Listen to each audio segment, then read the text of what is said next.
ಗೋಮಾಂಸದ ವಿಚಾರವಾಗಿ ಕ್ಷುಲ್ಲಕ ಮಾತಿನ ಕಾರಣದಿಂದ ಯುವಕನೊಬ್ಬನನ್ನ ಹತ್ಯೆ ಮಾಡಿದ ಘಟನೆ ಹಾಸನದ ಸಕಲೇಶಪುರದಲ್ಲಿ ನಡೆದಿದೆ.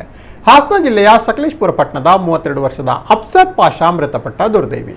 ಗೋಮಾಂಸದ ರಕ್ತವನ್ನ ನಮ್ಮ ಮನೆಯ ಮುಂದೆ ಹರಿಸಬೇಡಿ, ದುರ್ವಾಸನೆ ತಡೆಯುವುದಕ್ಕೆ ಆಗುವುದಿಲ್ಲ ಎಂದು ಹೇಳಿದಕ್ಕೆ ಮಾತಿಗೆ ಮಾತು ಬೆಳೆದು ಕೊನೆಗೆ ಅದು ಕೊಲೆಯಲ್ಲಿ ಅಂತ್ಯ ಕಂಡಿದೆ. ಗೋಮಾಂಸ ಮಾರಾಟ ಮತ್ತು ಅದರ ಮಾಂಸದ ತ್ಯಾಜ್ಯವನ್ನ ಮನೆಯ ಮುಂದೆ ಹರಿಸದಂತೆ ಗೋಮಾಂಸದಲ್ಲಿ ಭಾಗಿಯಾಗಿರುವ ಹಾಜಿ ಕುರೇಶಿ ಎಂಬವರ ಕುಟುಂಬದೊಂದಿಗೆ ಹೇಳದೊಂದಿಗೆ ರೊಚ್ಚಿಗೆದ್ದ ಮಾಂಸದ ಅಂಗಡಿ ಮಾಲೀಕನ ಮಕ್ಕಳು ಇಂದು ನಡುಬೀದಿಯಲ್ಲೇ ಅಫ್ಸರ್ ಪಾಷನನ್ನ ಚೂರಿಯಿಂದ ಇರಿದು ಹತ್ಯೆ ಮಾಡಿದ್ದಾರೆ.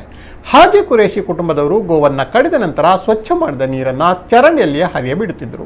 ಇದು ಅಫ್ಸರ್ ಮನೆಯ ಮುಂದೆ ನಿಲ್ಲುತ್ತಿದ್ದ ಕಾರಣ ವಿಪರೀತ ದುರ್ವಾಸನೆ ಬೀರುತ್ತಿತ್ತು.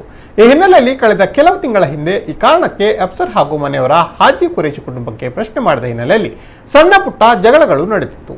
ಇದೇ ವಿಷಯಕ್ಕೆ ಸಂಬಂಧಿಸಿದಂತೆ ಅಫ್ಸರ್ ತಮ್ಮ ಇಮ್ರಾನ್ ಎಂಬಾತನಿಗೆ ನಿನ್ನೆ ಬೆಳಗ್ಗೆ ಆಜಾದ್ ರಸ್ತೆಯಲ್ಲಿ ಹಾಜಿ ಕುರೇಶಿ ಮತ್ತವರ ಗ್ಯಾಂಗ್ ಹಲ್ಲೆ ನಡೆಸಿದ್ದಾರೆ.